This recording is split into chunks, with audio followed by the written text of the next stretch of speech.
Okay, we're going to read it together. 시작. 예수께서 대답하여 이르시되 인자가 영광을 얻을 때가 왔도다.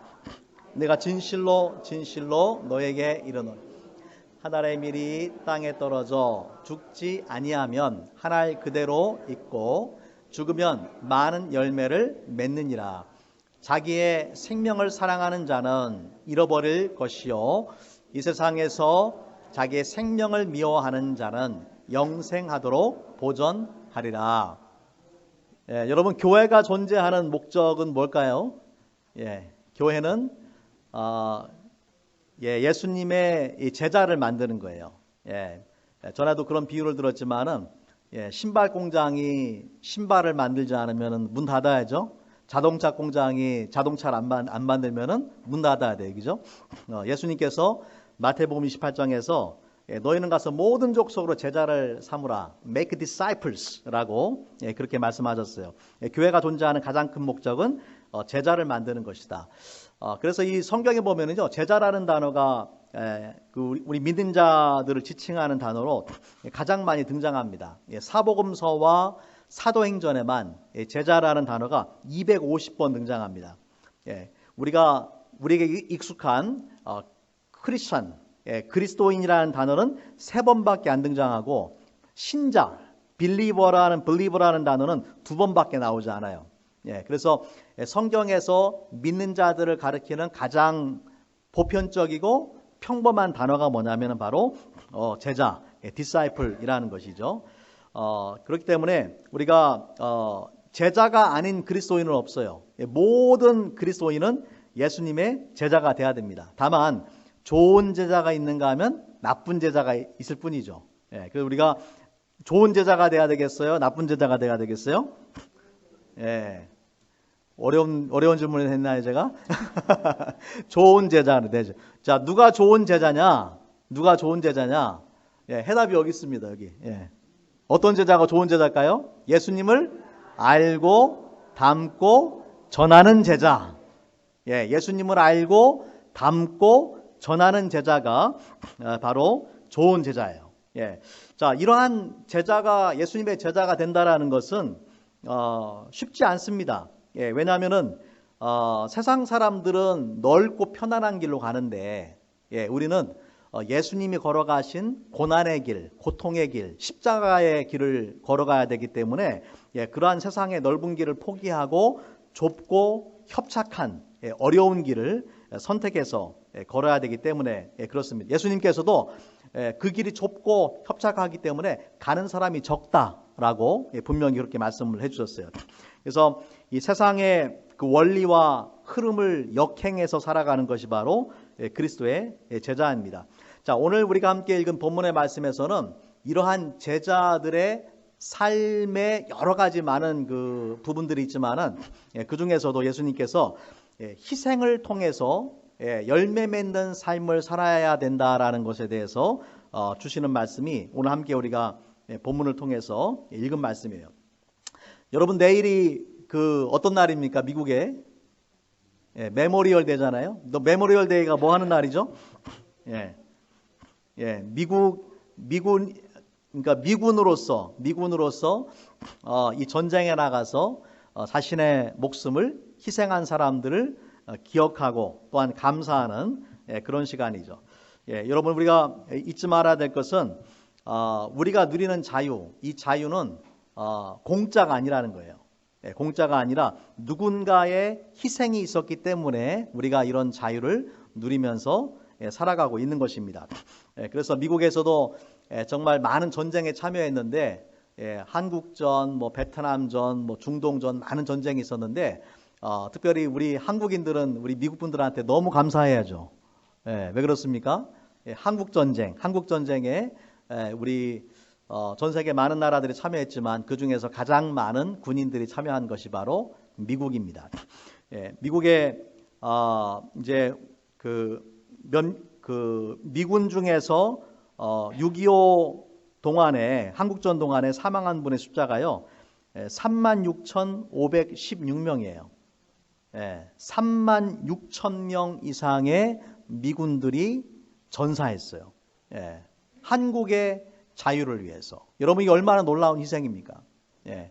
그래서 우리가 그분들의 희생에 대해서 기억하고 감사를 해야 됩니다. 제가 전에 섬기던 교회에서는 6.25 때마다 6.25 참전용사들을 다 이렇게 모시고 우리 큰 행사를 했어요. 예, 그분들 우리 한국 이런 그 전통음악 공연도 해주고 또 예배도 같이 드리고 또 같이 식사도 하고. 그런데 이제는 다들 연세가 많으셔. 대부분 이제 90이 넘으셨기 때문에 그런 분들도 이제 점점 숫자가 줄어듭니다.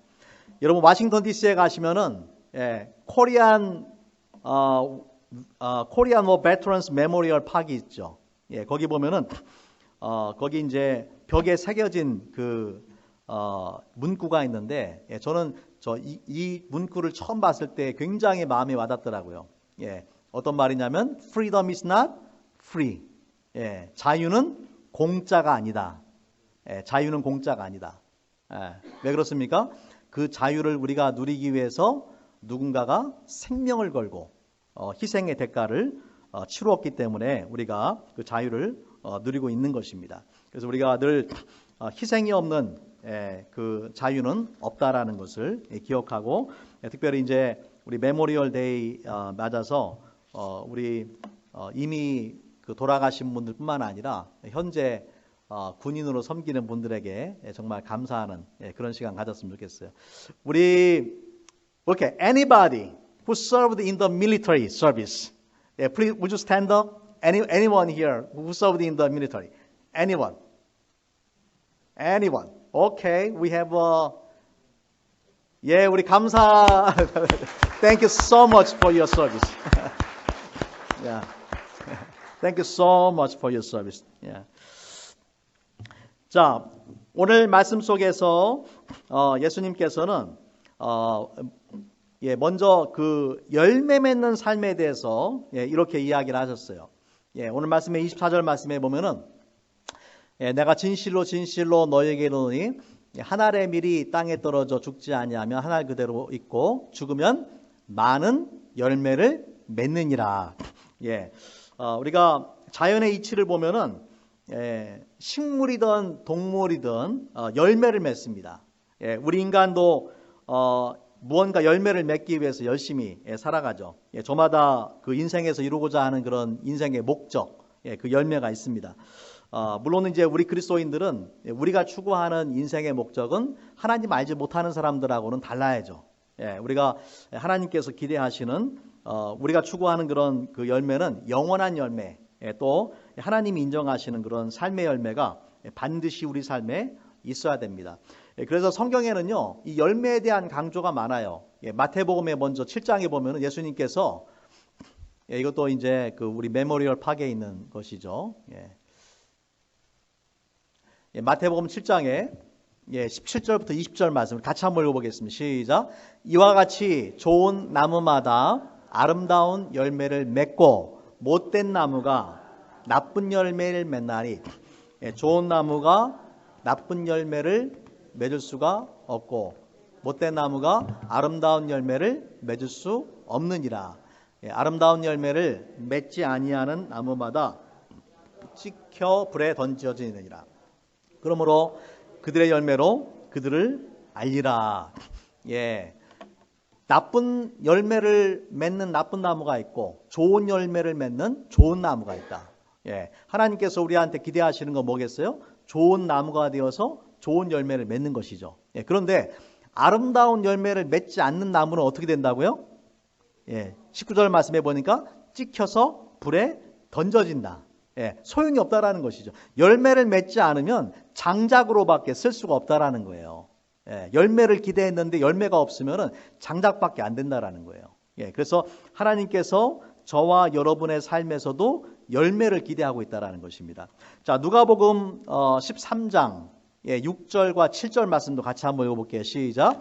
이에 비유로 말씀하시되 한 사람이 포도원에 무화과 나무를 심은 것이 있더니 와서 그 열매를 구하였으나 얻지 못한지라.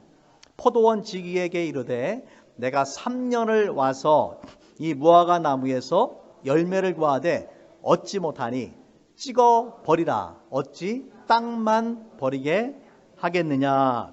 이 말씀에도 보니까 예수님의 비유인데 어떤 사람이 무화과나무를 심었어요. 그런데 3년 동안 열매를 맺지 못하는 거예요. 그래서 이 포도원지기에게 뭐라고 말합니까? 찍어서 버려라. 왜 땅만 버리냐?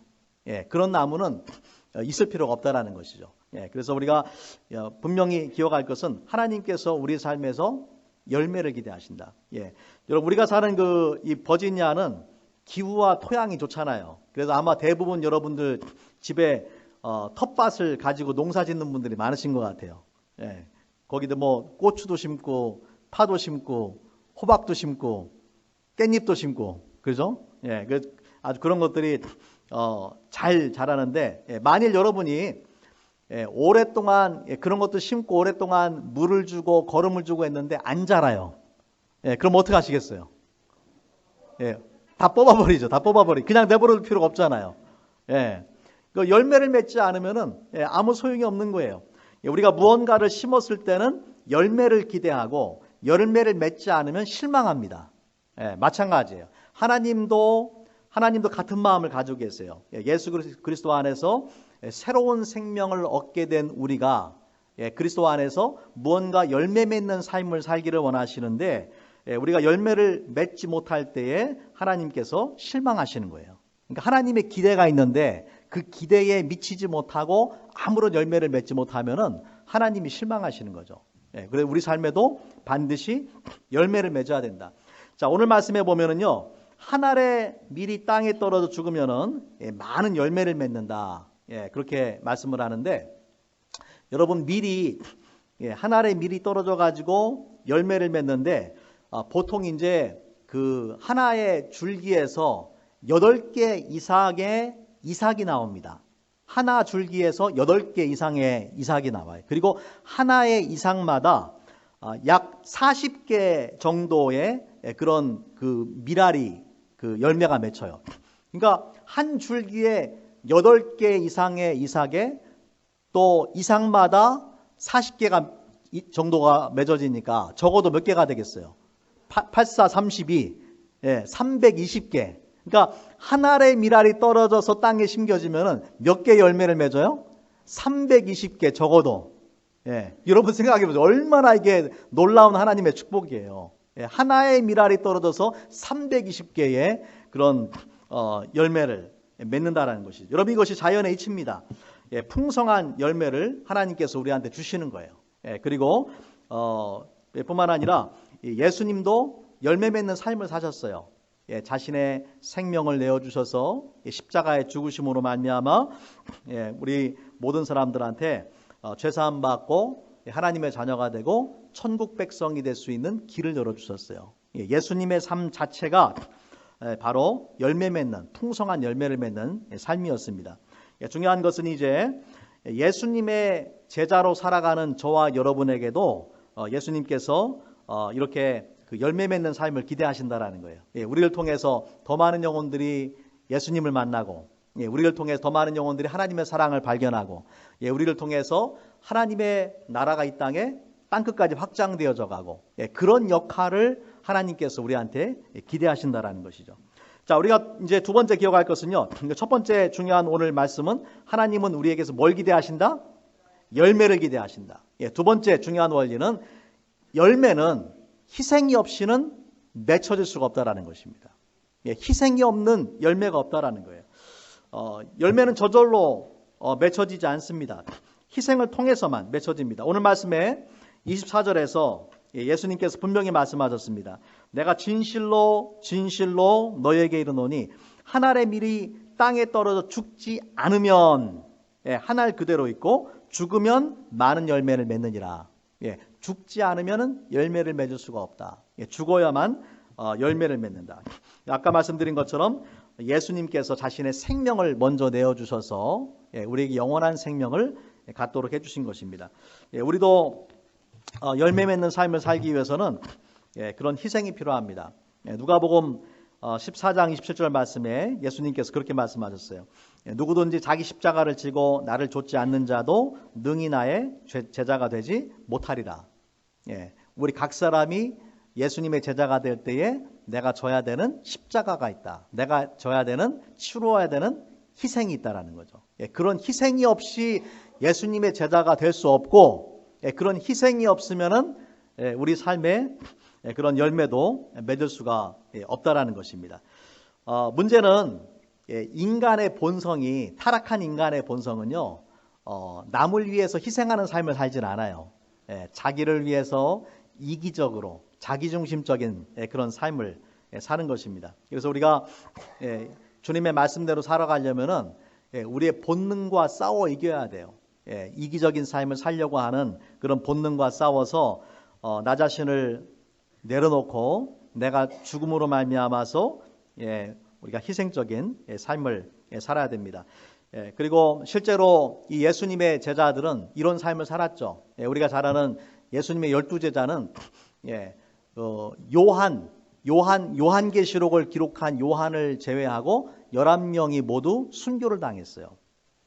요한만 자연사 끝까지 이제 늙어서 자연사를 했다라고 전해지고요. 나머지 11명은 다 순교를 합니다. 초대교회의 집사 중에 하나였던 스데반 집사도 순교를 하죠. 돌에 맞아서 순교를 했어요. 또 예수를 핍박하던 바울도 예수님 만나고 난 다음에 그 복음을 전하다가 많은 핍박을 받았고 결국에는 네로 황제 때에 바울도 순교를 합니다. 그 외에도 정말 기독교 역사에서 많은 사람들이 이기적인 삶을 포기하고 희생적인 삶을 살았어요. selfish life를 버리고 sacrificial life를 살았어요. 그랬기 때문에 그들을 통해서 복음이 전해지고 그들을 통해서 하나님 나라가 이 땅에 확장되어져 가게 된 것입니다. 자, 그런 인생 살았던 분을 제가 두 사람만 오늘 소개를 할게요. 첫 번째는 이 다미안이라는 신부님이세요. 이분은 이 하와이에 모로카이라는 섬이 있는데 이 섬은 한국의 소록도처럼 나병 환자들만 모아놓은 그런 섬이었어요. 나병 환자들 집단 수용소였습니다. 그 다미안 신부가 그곳에 가서 복음을 전하려고 했지만은 아무도 복음을 듣고 예수님께로 돌아오는 사람이 없었습니다. 하나님이 당신들을 사랑합니다라고 말하면은 하나님이 우리를 사랑하면은 왜 우리에게 이런 문둥병을 주어서 우리를 죽게 만드느냐라고 그렇게 항변했습니다. 결국에 다미안 신부는 하나님 앞에 기도하면서 주님 나에게도 나병을 주세요라고 기도하기 시작을 해요. 저도 문둥병이 걸리게 해주세요 라고 그렇게 기도합니다. 결국에 어느 날 자기 얼굴에 문둥병의 반점이 피어나는 것을 보고서 하나님 앞에 기도합니다. 하나님 감사합니다. 저에게 나병을 주시니 감사합니다. 그리고 가서 다른 나병 환자들에게 그렇게 말합니다. 형제들이여, 이제 나도 당신들처럼 나병에 걸렸습니다. 하지만 하나님은 여전히 나를 사랑하시고 나도 하나님을 사랑합니다 라고 그렇게 고백합니다. 이렇게 문둥병에 걸린 다미안 신부가 나병 환자들한테 전도를 하니까 그제서야 이 나병 환자들이 마음의 문을 열고 예수님을 영접하기 시작했어요. 그래서 이 다미안 신부는 나병에 걸린 지 4년 만에 세상을 떠나게 되고 모로카이의 성자다라고 알려지게 되었습니다. 이분에 관한 영화도 전에 제작이 된 바가 있습니다. 이분의 희생이 있었기 때문에 그 모로카이의 섬에 있었던 나병 환자들이 예수님을 믿게 된 거죠. 한 사람의 희생이 그렇게 중요합니다. 자, 두 번째로 소개하고 싶은 분은 누구냐면요, 로버트 토마스라는 분이에요. 여러분, 이분은 우리 한국 기독교 역사에 매우 중요한 분이에요.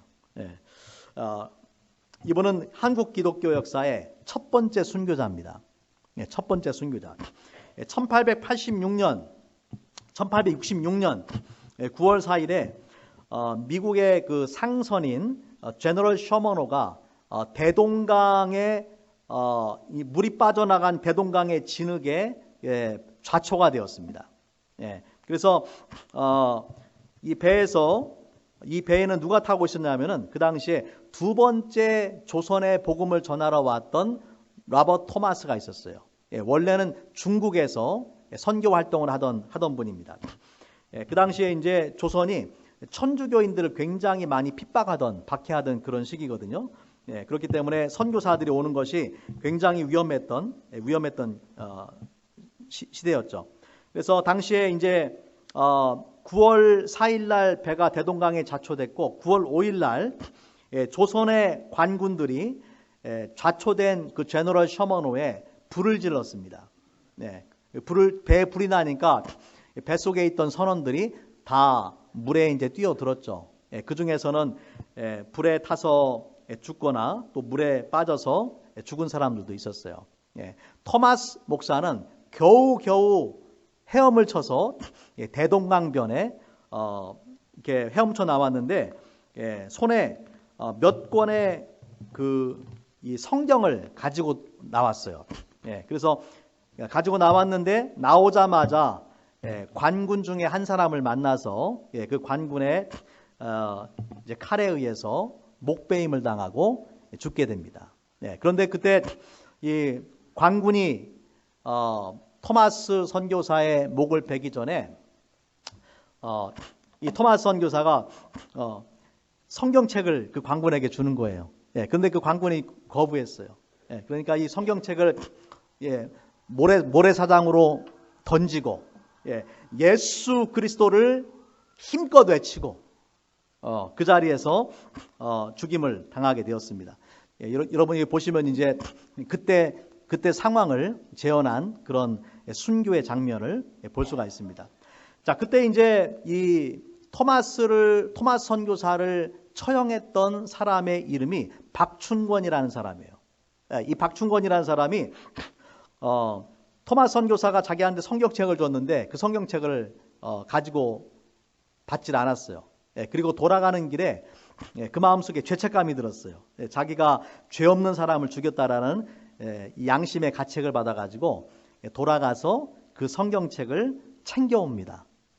놀랍게도 세월이 흐른 후에 이 사람이 노인이 되었을 때에 성경을 정독하고 예수님을 영접하고 교회의 장로로 섬기게 됩니다. 마지막 토마스 선교사를 죽였던 박충권이라는 사람이 교회의 장로가 되는 것이죠. 박충권이라는 사람이 나중에 남긴 그 글에 보면은요 이런 말을 남겼어요. 내가 서양 사람을 죽이는 중에 한 사람을 죽인 것은 내가 지금 생각할수록 이상한 감이 들었다. 아마 여러 사람을 죽였던 것 같아요. 그 중에 이제 한 사람이 토마스 선교사죠. 내가 그를 찌르려고 할 때에 그는 두 손을 마주 잡고 무슨 말을 한 후, 두 손을 마주 잡고 무슨 의미하게 기도한 거죠. 하나님 앞에 죽기 전에 기도하고 붉은 배를 입힌 책을 가지고 웃으면서 나에게 받으라고 권하였다. 내가 죽이기는 하였으나 이 책을 받지 않을 수가 없어서 받아왔다. 라고 그렇게 회고를 했습니다. 이분의 토마스 선교사의 죽음으로 인해서 성경이 전달이 되고 그 성경을 읽은 사람이 바로 예수님을 영접하게 된 것이죠. 자, 그런데 그 사건이 일어났을 때에 군중 속에 12살짜리 소년이 있었습니다. 최치량이라는 소년이었는데 토마스 목사가 던진 성경책 중에서 3권의 성경책을 이 최치량이라는 소년이 가지고 왔습니다. 그래서 이 중에서 한 권을 누구한테 주냐면은 박영식이라는 사람한테 줬어요. 박영식이라는 사람한테 자기가 가져온 성경책을 줬어요. 근데 박영식이라는 사람이 보니까 이게 뭔지 모르겠거든요. 성경책을 처음 봤으니까. 근데 종이가 질이 좋아요. 아깝잖아요. 버리기가 아까워가지고 그걸 가지고 뭘로 썼냐면은 벽지로 발랐어요. 성경책을 벽지로 발랐어요. 그러니까 옛날엔 종이가 귀하니까. 그래서 벽지로 발랐는데, 놀라운 일이 이제 생겼습니다. 이 성경책을 전해주었던 최치량이라는 사람이, 그 소년이, 성경으로 그 도배가 된 박영식의 집에 자주 놀러 오다가 벽에 붙어 있는 성경 말씀을 읽고 회심을 하게 된 거예요. 또 박영식도 놀라운 일이 벌어졌습니다. 집안에 들어가면 자연스럽게 이제 성경 말씀이 눈에 들어오는 거잖아요. 그러다가 처음에는 이제 호기심으로 별 뜻 없이 성경을 이렇게 읽었는데 나중에는 죽은 후에 영생이 있고 또 죽은 후에 심판이 있다라는 그런 말씀들이 귀에 눈에 들어오면서 고민을 하고 그 말씀들을 가지고 기도하는 가운데 예수님을 만나게 됩니다. 그래서 그 성경으로 도배된 자기의 집을 예배 처소로 그렇게 내놓게 되는데 이것이 평양 최초의 교회인 널다리골 교회라는 교회가 세워졌어요. 널다리골 교회라는 교회 세워졌고 이 교회가 나중에 1907년에 한국의 평양 대부흥운동의 중심이 되었던 평양 장대현 교회의 전신이 되었던 교회입니다. 이 평양 대부흥운동 놀라운 그런 부흥운동이었어요. 한국의 대표적인 교회예요. 근데 그 교회가 어떻게 시작됐다고요? 널다리 교회에서. 널다리 교회가 어떻게 시작됐다고요? 성경을 벽지로 도배한 그 집이. 근데 어떻게 성경을 가지고 벽지로 도배를 했다고요? 토마스 선교사가 죽으면서 내어졌던 그 성경이 바로 그런 놀라운 이제 영향을 발휘한 것입니다. 여러분, 토마스 선교사가 한 알의 미랄이 되었기 때문에 바로 한국의 복음화가 이루어진 거예요. 그분의 죽음이 헛되지 않고 남들이 보기에는 정말 그 당시 나이가 26인가 7살밖에 되지 않았거든요. 얼마나 불쌍한 인생이에요. 하지만은 그분의 한 알의 미랄이 되어서 자신의 생명을 내어게 줬기 때문에 그분을 통해서 그 다음에 일이 어떻게 진행될지 몰라요. 하지만은 기꺼이 자신의 생명을 내어주고 그로 말미암아서 한국 땅에 기독교 복음이 들어오게 된 것입니다. 여러분, 우리가 예수님처럼 또 제자들처럼 또 다미엔 신부처럼 또 토마스 선교사처럼 자신의 삶을 희생하는 삶을 사는 것은 결코 쉽지 않습니다. 하지만 우리가 기억할 것은 희생의 삶, 또 열매를 맺는 하나님이 원하시는 열매를 맺는 삶은 우리 인생에 가장 의미가 있고 가치가 있는 인생이에요. 세상에 의미 있고 가치 있는 일치고 희생을 요구하지 않는 일은 하나도 없습니다. 오늘 말씀에 요한복음 12장 23절에서 예수님께서는 이렇게 말씀을 하셨습니다. 인자가 영광을 얻을 때가 왔도다. 여기서 말하는 영광은 세상 사람들이 생각하는 어떤 부나 명예를 의미하는 것이 아니라 예수님께서 한 알의 미랄처럼 십자가에서 그 생명을 내어주시고 죽으시는 사건을 말하는 것입니다. 그래서 예수님을 통해서 많은 생명들이 이제 구원을 얻게 되고 하나님께서 그로 말미암아서 영광을 얻으시게 되는 것이죠. 예수님처럼 살아가는 이러한 삶, 또 우리 기독교 역사 속에서 예수님의 자취를 따라서 희생의 삶을 살았던 그런 삶은 하나님께서 귀하게 보시는 삶이에요. 오늘 말씀 25절에서 이렇게 말씀을 합니다. 자기의 생명을 사랑하는 자는 잃어버릴 것이요, 이 세상에서 자기의 생명을 미워하는 자는 영생하도록 보존하리라. 또 오늘 지금 본문에 여기 나와 있지 않지만 26절 말씀에 보면 이렇게 말씀을 하셨어요. 사람이 나를 섬기려면 나를 따르라. 나 있는 곳에 나를 섬기는 자도 거기 있으리니 사람이 나를 섬기면 내 아버지께서 저를 귀히 여기시리라. 사람이 나를 섬기면, 나를 따르면 내 아버지께서 그 사람을 귀하게 여기신다. 여러분, 여기서 귀하게 여긴다라는 표현은요, 본래 값을 정한다, 그런 의미를 가지고 있어요. 값을 정한다. 그 값을 정한다는 의미에서 명예롭게 된다, 존귀하게 된다, 값어치 있는 사람이 된다. 그런 의미를 갖게 됩니다. 여러분, 우리가 값진 인생을 살았는지 값없는 싸구려 인생을 살았는지를 판단하시는 분이 누구냐면 바로 하나님이시라는 거예요. 내 아버지께서 저를 귀하게 여기시리라. 하나님께서만 우리가 정말로 성공한 인생을 살았는지 실패한 인생을 살았는지를 결정하시는 분이라는 것이죠. 사람의 기준이 아니라 사람의 기준으로 성공했느냐 실패했느냐, 지금 우리가 살펴본 많은 분들은 인간적으로 보면은 실패한 인생처럼 보이잖아요. 예수님도 십자가에서 죽으시는 걸 실패한 것처럼 보이잖아요. 하지만은 하나님께서 바로 우리가 우리 인생에 어떤 값어치가 있는지를 정하시는 분은 바로 하나님이시라는 것입니다. 그래서 예수님께서 예수님의 본을 따라서 희생의 삶을 살아가는 사람들은 언젠가 하나님이 높이시고 존귀하게 여기시는 줄로 믿습니다. 여러분 우리 그 앤틱 로드쇼가 있어요. 골동품들을 가져와 놔가지고 전문가한테 보여주면서 이 골동품이 얼마짜린가 평가하는 그런 거 보셨죠? 거기 보면 어떤 사람은 귀한 건 줄 알았는데 나중에 보면은 아무것도 아니에요. 쓸모없는 거예요. 어떤 사람은 귀하지 않은 줄 알았는데 그게 아주 굉장히 비싼 그런 골동품인 경우들이 있죠. 그러니까 사람의 눈의 평가와 보통 사람의 눈의 평가와 전문가가 보는 평가가 다르다라는 거예요. 여러분 하나님도 마찬가지예요. 우리 보통 사람들이 생각하는 그 사람이 의미 있고 가치 있는 삶을 살았는가와 하나님께서 그 사람의 삶을 평가하시는 그런 기준은 전혀 다르다라는 것입니다. 오늘 말씀 속에 말씀에 의하면은 하나님이 우리 인생을 평가하시는 기준은 무엇입니까?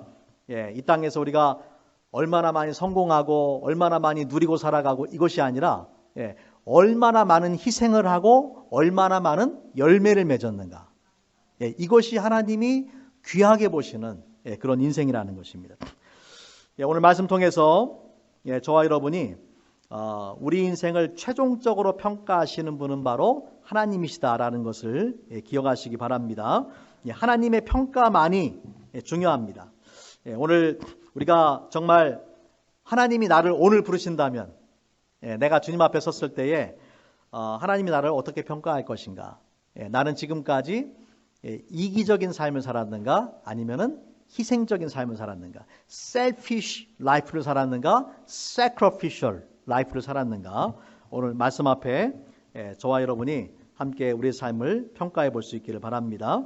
여러분 이기적인 삶을 포기하고 희생적인 삶을 살아간다라는 것은 쉽지 않아요. 쉽지 않지만은 그것이 바로 주님이 우리에게서 기대하시는 그런 제자의 삶이에요.